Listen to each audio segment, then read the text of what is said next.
লকডাউনৰ সময়ছোৱাত নিশা বাহাল থকা কাৰফিউৰ মাজতে কৰ্মৰত হৈ থকা দুজন ব্যক্তি এওঁলোকৰ ঘৰ তেজপুৰ ৰঙাপাৰাত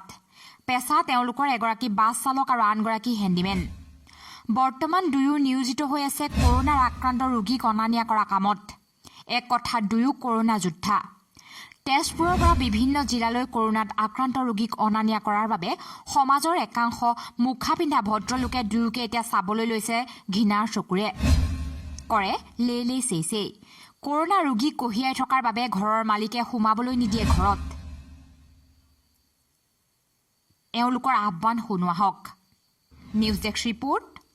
প্ৰতিধ্বনি লাইভ কৰ্মকৰ্তাসকলে যুঁজি আছে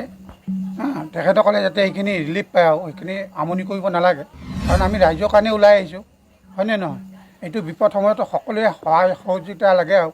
সেয়েহে মই হিমন্ত বিশ্ব ডাঙৰীয়াক মন্ত্ৰী হিমন্ত বিশ্ব ডাঙৰীয়াক মানে অনুৰোধ জনাইছোঁ তেখেতে যাতে ৰাইজক এটা এডভাইচ দিয়ে যাতে আমাক এনেকুৱা নেগলেক্ট চকুৰে নাচায় আৰু সেইখিনিয়ে ক'ব বিচাৰিছোঁ হয়